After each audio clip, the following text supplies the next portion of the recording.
மாஷா அல்லாஹ். இதுவும் ஒரு முக்கியமான கேள்வி கேட்கிறார். என்றால் துஆ விதியை மாற்றும் என்று ஒரு ஹதீஸ் வருகிறது. விதியை துஆ மாற்றும் என்று. அப்போ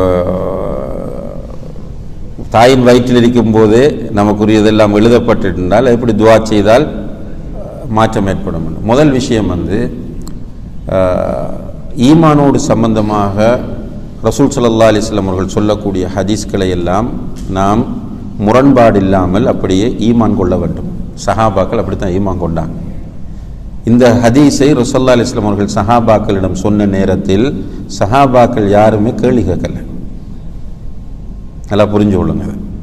எந்த ஒரு சஹாபியும் யா ரசூலுல்லாஹ் எப்படி விதி இந்த துஆ விதியை மாற்றும், நீங்கள் என்ன சொல்லிட்டீங்க ஏற்கனவே விதி ஃபிக்ஸ் பண்ணியாச்சுன்னு என்று கேள்வி கேட்கவில்லை. எனவே இப்படியான அகீதாவுடைய விஷயத்தில் கேள்வி கேட்காமல் அதை நம்பிக்கொண்டு போகக்கூடிய பக்குவமும் உறுதியும் நம்மிடம் வர வேண்டும். இது முக்கியமான விஷயம். இது மாதிரி நிறைய கேள்வி வந்து கொண்டே இருக்கும். நமக்கு குர்ஆன் ஹதீஸை படிக்கும்போது இப்படி ஒரு கபருக்குள்ள வேதனை இருக்கிறது என்று நம்ம பேசும்போதும், கபருக்குள்ள நிம்மதியான சுகங்கள் இருக்கின்றன என்று பேசும்போதும், ஒரே கபருக்குள் 2 பேர் அடக்கப்படுகிறார்கள். சில நேரங்கள் அப்படி நடக்குதா இல்லையா? ஒருவர் பாவியா இருக்கிறார், இன்னும் ஒருவர் நல்லவராக இருக்கிறார். அது எப்படி ஒரே டைமில் ஒரு ஆளுக்கு சுவர்க்கத்தின் வாசல், இன்னும் ஒரு ஆளுக்கு நரகத்தின் வாசல் ஒரே கபருக்குள்ள எப்படி சாத்தியம்னு கேட்டால் இதுக்கெல்லாம் நம்ம பதில் சொல்லவும் முடியாது, கேள்வி கேட்கவும் கூடாது.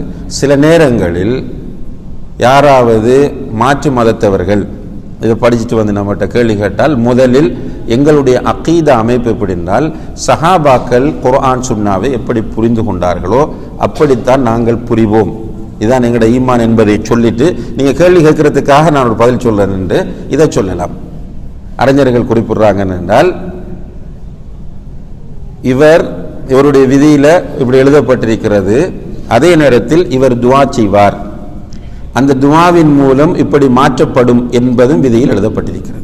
விளங்க சொல்றது, அவருடைய விதியில் எழுதப்படும் போது இவர் துஆ செய்வார், அந்த துஆவின் மூலம் அவருடைய இந்த நிலை மாற்றப்பட்டு இப்படி நடக்கும் என்பதும் ஏற்கனவே விதியில் எழுதப்பட்டிருக்கும். இப்படித்தான் இதை புரிந்து கொள்ள வேண்டும் என்று உலமாக்கள் இதற்கு விளக்கம் சொல்கிறார்கள். வல்லாஹு தஆலா அலம்.